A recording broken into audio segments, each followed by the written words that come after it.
राधे राधे आप सभी को। आज प्रस्तुत हूँ श्रीमद् भगवत गीता के दूसरे अध्याय का वाचन लेकर। चलिए हम सब इसका श्रवण करेंगे। ओम श्री परमात्मने नमः। संजय बोले कि पूर्वोक्त प्रकार से करुणा करके व्याप्त और आंसुओं से पूर्ण तथा व्याकुल नेत्रों वाले शोक युक्त उस अर्जुन के प्रति भगवान मधुसूदन ने यह वचन कहा। हे अर्जुन, तुमको इस विषम स्थल में यह अज्ञान किस हेतु से प्राप्त हुआ? क्योंकि यह न तो श्रेष्ठ पुरुषों से आचरण किया गया है, न स्वर्ग को देने वाला है, न कीर्ति को करने वाला है। इसलिए हे अर्जुन, नपुंसकता को मत प्राप्त हो, यह तेरे योग्य नहीं है। हे परंतप, तुक्ष हृदय की दुर्बलता को त्याग कर युद्ध के लिए खड़ा हो। तब अर्जुन बोले कि हे मधुसूदन, मैं रणभूमि में भीष्म पितामह और द्रोणाचार्य के प्रति किस प्रकार बाणों से युद्ध करूंगा? क्योंकि हे हरिसूदन, वे दोनों ही पूजनीय हैं। इसलिए इन महानुभाव गुरुजनों को न मारकर इस लोक में भिक्षा का अन्न भी भोगना कल्याण कारक समझता हूँ। क्योंकि गुरुजनों को मारकर भी इस लोक में रुधिर से सने हुए अर्थ और काम रूप भोगों को ही तो भोगूंगा। और हम लोग यह भी नहीं जानते कि हमारे लिए क्या करना श्रेष्ठ है, अथवा यह भी नहीं जानते कि हम जीतेंगे या हमको वे जीतेंगे। और जिनको मारकर हम जीना भी नहीं चाहते, वे ही धृतराष्ट्र के पुत्र हमारे सामने खड़े हैं। इसलिए कायरता रूप दोष करके उपहत हुए स्वभाव वाला और धर्म के विषय में मोहित चित हुआ मैं आपको पूछता हूँ, जो कुछ निश्चय किया हुआ कल्याण कारक साधन हो वह मेरे लिए कहिए। क्योंकि मैं आपका शिष्य हूँ, इसलिए आपके शरण हुए मेरे को शिक्षा दीजिए। क्योंकि भूमि में निष्कंटक धन धान्य संपन्न राज्य को और देवताओं के स्वामीपने को प्राप्त होकर भी मैं उस उपाय को नहीं देखता हूँ जो कि मेरी इंद्रियों के सुखाने वाले शोक को दूर कर सके। संजय बोले, हे राजन, निद्रा को जीतने वाले अर्जुन अंतर्यामी श्री कृष्ण महाराज के प्रति इस प्रकार कहकर फिर श्री गोविंद भगवान से युद्ध नहीं करूंगा, ऐसे स्पष्ट कहकर चुप हो गए।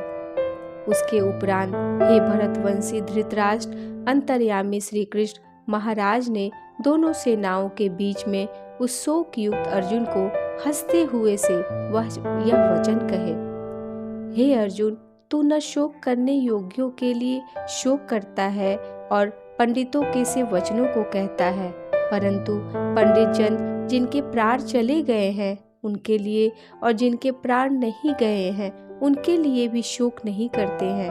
क्योंकि आत्मा नित्य है, इसलिए शोक करना अयुक्त है। वास्तव में न तो ऐसा ही है कि मैं किसी काल में नहीं था, अथवा तू नहीं था, अथवा ये राजा लोग नहीं थे, और न ऐसा ही है कि इससे आगे हम सब नहीं रहेंगे। किंतु जैसे जीवात्मा की इस देह में कुमार, युवा और वृद्धावस्था होती है, वैसे ही अन्य शरीर की प्राप्ति होती है। उस विषय में धीर पुरुष नहीं मोहित होता है। अर्थात जैसे कुमार, युवा और जरावस्था रूप स्थूल शरीर का विकार अज्ञान से आत्मा में भासता है, वैसे ही एक शरीर से दूसरे शरीर को प्राप्त होना रूप सूक्ष्म शरीर का विकार भी अज्ञान से ही आत्मा में भासता है। इसलिए तत्व को जानने वाला धीर पुरुष इस विषय में नहीं मोहित होता है। हे कुंती पुत्र, सर्दी गर्मी और सुख दुख को देने वाले इंद्रिय और विषयों के संयोग तो क्षणभंगुर और अनित्य है। इसलिए हे भरतवंशी अर्जुन, उनको तू सहन कर। क्योंकि हे पुरुष श्रेष्ठ, दुख सुख को समान समझने वाले जिस धीर पुरुष को ये इंद्रियों के विषय व्याकुल नहीं कर सकते, वह मोक्ष के लिए योग्य होता है। और हे अर्जुन, असत वस्तु का तो अस्तित्व नहीं है और सत का अभाव नहीं है। इस प्रकार इन दोनों का ही तत्वज्ञानी पुरुषों द्वारा देखा गया है। इस न्याय के अनुसार नाश रहित तो उसको जान की जिससे यह संपूर्ण जगत व्याप्त है। क्योंकि इस अविनाशी का विनाश करने को कोई भी समर्थ नहीं है। और इस नाश रहित अप्रमेय नित्य स्वरूप जीवात्मा के ये सब शरीर नाशवान कहे गए हैं। इसलिए हे भरतवंशी अर्जुन, तू युद्ध कर। जो इस आत्मा को मारने वाला समझता है तथा जो इसको मरा मानता है, वे दोनों ही नहीं जानते हैं, क्योंकि यह आत्मा न मारता है और न मारा जाता है। यह आत्मा किसी काल में भी न जन्मता है और न मरता है, अथवा न यह आत्मा होकर के फिर होने वाला है, क्योंकि यह अजन्मा, नित्य, शाश्वत और पुरातन है। शरीर के नाश होने पर भी यह नाश नहीं होता है। हे पृथा पुत्र अर्जुन, जो पुरुष इस आत्मा को नाश रहित, नित्य, अजन्मा और अव्यय जानता है, वह पुरुष कैसे किसको मरवाता है और कैसे किसको मारता है। और यदि तू कहे कि मैं तो शरीर के वियोग का शोक करता हूँ, तो यह भी उचित नहीं है, क्योंकि जैसे मनुष्य पुराने वस्त्रों को त्याग कर दूसरे नए वस्त्रों को ग्रहण करता है, वैसे ही जीवात्मा पुराने शरीरों को त्याग कर दूसरे नए शरीरों को प्राप्त होता है। हे अर्जुन, इस आत्मा को शस्त्र आदि नहीं काट सकते हैं, और इसको आग नहीं जला सकती, और इसको जल गीला नहीं कर सकती है, और वायु नहीं सुखा सकता है, क्योंकि यह आत्मा अच्छेद्य है। यह आत्मा अद्याय है, अलेद्य है और अशोष्य है, तथा यह आत्मा निसंदेह, नित्य, सर्वव्यापक, अचल, स्थिर रहने वाला और सनातन है। यह आत्मा अव्यक्त अर्थात इंद्रियों का अविषय, और यह आत्मा अचिंत्य अर्थात मन का अविषय, और यह आत्मा विकार रहित अर्थात न बदलने वाला कहा गया है। इससे हे अर्जुन, इस आत्मा को ऐसा जानकर तू शोक करने योग्य नहीं है, अर्थात तुझे शोक नहीं करना चाहिए। यदि तू इसको सदा जन्मने और सदा मरने वाला माने तो भी हे अर्जुन, इस प्रकार शोक करने को योग्य नहीं है, क्योंकि ऐसा होने से तो जन्मने वाले की निश्चित मृत्यु और मरने वाले का निश्चित जन्म होना सिद्ध हुआ। इससे भी तू इस बिना उपाय वाले विषय में शोक करने को योग्य नहीं है। यह भीष्मादिकों के शरीर मायामय होने से अनित्य है। इससे शरीरों के लिए भी शोक करना उचित नहीं, क्योंकि हे अर्जुन, संपूर्ण प्राणी जन्म से पहले बिना शरीर वाले और मरने के बाद भी बिना शरीर वाले ही हैं। केवल बीच में ही शरीर वाले प्रतीत होते हैं। फिर उस विषय में क्या चिंता है? हे अर्जुन, यह आत्म तत्व बड़ा गहन है, इसलिए कोई महापुरुष ही इस आत्मा को आश्चर्य की जो देखता है, और वैसे ही दूसरा कोई महापुरुष ही आश्चर्य की जो इसके तत्व को कहता है, और दूसरा कोई ही इस आत्मा को आश्चर्य की जो सुनता है, और कोई सुनकर भी इस आत्मा को नहीं जानता। हे अर्जुन, यह आत्मा सबके शरीर में सदा ही अवध्य है, इसलिए संपूर्ण भूत प्राणियों के लिए तू शोक करने को योग्य नहीं है, और अपने धर्म को देखकर भी तू भय करने को योग्य नहीं है, क्योंकि धर्मयुक्त युद्ध से बढ़कर दूसरा कोई कल्याणकारक कर्तव्य क्षत्रिय के लिए नहीं है। हे पार्थ, अपने आप प्राप्त हुए और खुले हुए स्वर्ग के द्वार रूप इस प्रकार के युद्ध को भाग्यवान क्षत्रिय लोग ही पाते हैं, और यदि तू इस धर्मयुक्त संग्राम को नहीं करेगा तो स्वधर्म को और कीर्ति को खोकर पाप को प्राप्त होगा, और सब लोग तेरी बहुत काल तक रहने वाली अपकीर्ति को भी कथन करेंगे, और वह अपकीर्ति माननीय पुरुष के लिए मरण से भी अधिक बुरी होती है। और जिनके तू बहुत माननीय होकर भी अब तुच्छता को प्राप्त होगा, वे महारथी लोग तुझे भय के कारण युद्ध से उपराम हुआ मानेंगे, और तेरे बैरी लोग तेरे सामर्थ्य की निंदा करते हुए बहुत से न कहने योग्य वचनों को कहेंगे। फिर उससे अधिक दुख क्या होगा? इससे युद्ध करना तेरे लिए सब प्रकार से अच्छा है, क्योंकि या तो मरकर स्वर्ग को प्राप्त होगा अथवा जीतकर पृथ्वी को भोगेगा। इससे हे अर्जुन, युद्ध के लिए निश्चय वाला होकर खड़ा हो। यदि तुझे स्वर्ग तथा राज्य की इच्छा न हो तो भी सुख दुख, लाभ हानि और जय पराजय को समान समझकर उसके उपरांत युद्ध के लिए तैयार हो। इस प्रकार युद्ध करने से तू पाप को प्राप्त नहीं होगा। हे पार्थ, यह बुद्धि तेरे लिए ज्ञान योग के विषय में कही गई और इसी को अब निष्काम कर्म योग के विषय में सुन। जिस बुद्धि से युक्त हुआ तू कर्मों के बंधन को अच्छी तरह से नाश करेगा। इस निष्काम कर्म योग में आरंभ का अर्थात बीज का नाश नहीं है और उल्टा फल रूप दोष भी नहीं होता है। इसलिए इस निष्काम कर्म योग रूप धर्म का थोड़ा भी साधन जन्म मृत्यु रूप महान भय से उद्धार कर देता है। हे अर्जुन, इस कल्याण मार्ग में निश्चयात्मक बुद्धि एक ही है और अज्ञानी पुरुषों की बुद्धियां बहुत भेदों वाली अनंत होती हैं।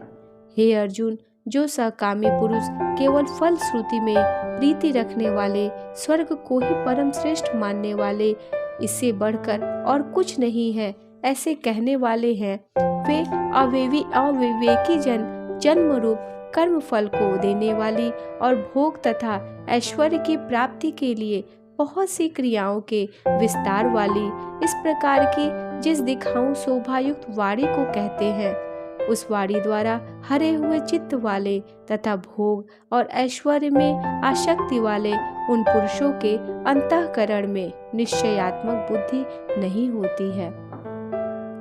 हे अर्जुन, सब वेद तीनों गुणों के कार्य रूप संसार को विषय करने वाले अर्थात प्रकाश करने वाले हैं। इसलिए तू असंसारी अर्थात निष्कामी और सुख दुखादि इन द्वंद्वों से रहित नित्य वस्तु में स्थित तथा योगक्षेम को न चाहने वाला और आत्मपरायण हो। क्योंकि मनुष्य का सब ओर से परिपूर्ण जलाशय के प्राप्त होने पर छोटे जलाशय में जितना प्रयोजन रहता है, अच्छी प्रकार ब्रह्म को जानने वाले ब्राह्मण का भी सब वेदों में उतना ही प्रयोजन रहता है। अर्थात जैसे बड़े जलाशय के प्राप्त हो जाने पर जल के लिए छोटे जलाशयों की आवश्यकता नहीं रहती, वैसे ही ब्रह्मानंद की प्राप्ति होने पर आनंद के लिए वेदों की आवश्यकता नहीं रहती। इससे तेरा कर्म करने मात्र में ही अधिकार होवे, फल में कभी नहीं, और तू कर्मों के फल की वासना वाला भी मत हो तथा तेरी कर्म न करने में भी प्रीति न होवे। हे धनंजय, आसक्ति को त्याग कर तथा सिद्धि और असिद्धि में समान बुद्धि वाला होकर योग में स्थित हुआ कर्मों को कर। यह समत्व भाव ही योग नाम से कहा जाता है। इस समत्व रूप बुद्धि योग से सकाम कर्म अत्यंत तुच्छ है। इसलिए हे धनंजय, समत्व बुद्धि योग का आश्रय ग्रहण कर, क्योंकि फल की वासना वाले अत्यंत दीन है। समत्व बुद्धि युक्त पुरुष पुण्य पाप दोनों को इस लोक में ही त्याग देता है, अर्थात उनसे लिपायमान नहीं होता। इससे समत्व बुद्धि योग के लिए ही चेष्टा कर। यह समत्व बुद्धि रूप योग ही कर्मों में चतुरता है, अर्थात कर्म बंधन से छूटने का उपाय है। क्योंकि बुद्धि युक्त ज्ञानी जन कर्मों से उत्पन्न होने वाले फल को त्याग कर जन्म रूप बंधन से छूटे हुए निर्दोष अर्थात अमृतमय परम पद को प्राप्त होते हैं। हे अर्जुन, जिस काल में तेरी बुद्धि मोह रूप दलदल को बिल्कुल तर जाएगी, तब तू सुनने योग्य और सुने हुए के वैराग्य को प्राप्त होगा। जब तेरी अनेक प्रकार के सिद्धांतों को सुनने से विचलित हुई बुद्धि परमात्मा के स्वरूप में अचल और स्थिर ठहर जाएगी, तब तू समत्व रूप योग को प्राप्त होगा। इस प्रकार भगवान के वचनों को सुनकर अर्जुन ने पूछा, हे केशव, समाधि में स्थिर बुद्धि वाले पुरुष का क्या लक्षण है और स्थिर बुद्धि पुरुष कैसे बोलता है, कैसे बैठता है, कैसे चलता है?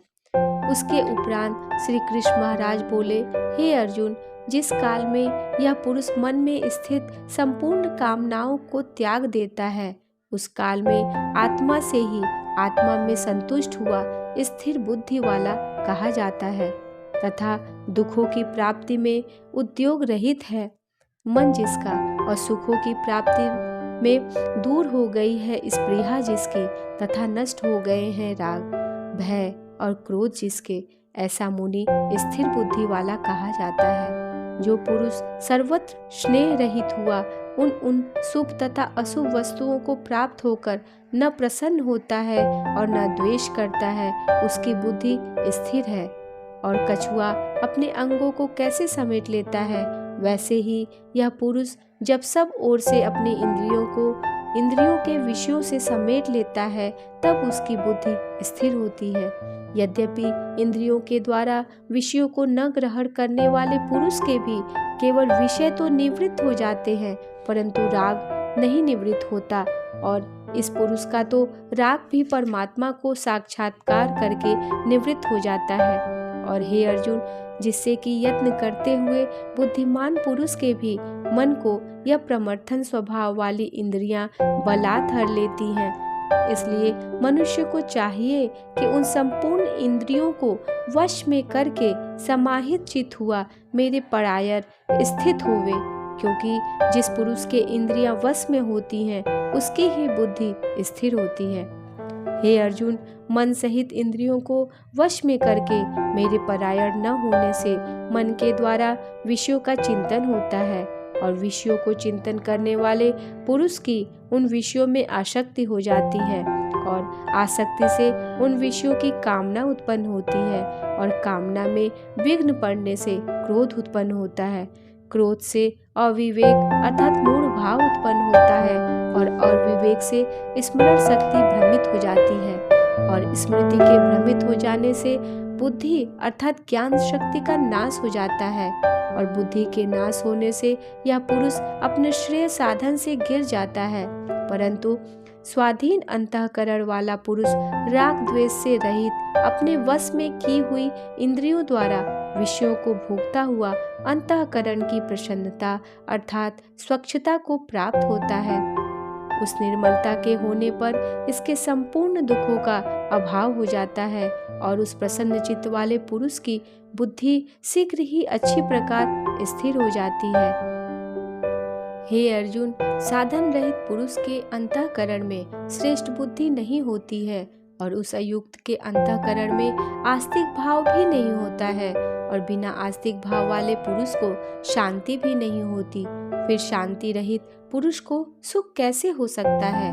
क्योंकि जल में वायु नाव को कैसे हर लेता है, वैसे ही विषयों में विचरती हुई इंद्रियों के बीच में जिस इंद्रिय के साथ मन रहता है, वह एक ही इंद्रिय इस अयुक्त पुरुष की बुद्धि को हरण कर लेती है। इससे हे महाबाहो, जिस पुरुष की इंद्रियां सब प्रकार इंद्रियों के विषयों से वश में की हुई होती हैं, उसकी बुद्धि स्थिर होती है। और हे अर्जुन, संपूर्ण भूत प्राणियों के लिए जो रात्रि है, उस नित्य शुद्ध बोध स्वरूप परमात्मा में भगवत को प्राप्त हुआ योगी पुरुष जागता है, और जिस नाशवान क्षणभंगुर सांसारिक सुख में सब भूत प्राणी जागते हैं, तत्व को जानने वाले मुनि के लिए वह रात्रि है। जैसे सब ओर से परिपूर्ण अचल प्रतिष्ठा वाले समुद्र के प्रति नाना नदियों के जल उसको चलायमान न करते हुए ही समा जाते हैं, वैसे ही जिस स्थिर बुद्धि पुरुष के प्रति संपूर्ण भोग किसी प्रकार का विकार उत्पन्न किए बिना ही समा जाते हैं, वह पुरुष परम शांति को प्राप्त होता है, न कि भोगों को चाहने वाला। क्योंकि जो पुरुष संपूर्ण कामनाओं को त्याग कर ममता रहित और अहंकार रहित स्पृहा रहित हुआ बरतता है, वह शांति को प्राप्त होता है। हे अर्जुन, यह ब्रह्म को प्राप्त हुए पुरुष की स्थिति है। इसको प्राप्त होकर योगी कभी मोहित नहीं होता है, और अंतःकाल में भी इस निष्ठा में स्थित होकर ब्रह्मानंद को प्राप्त हो जाता है।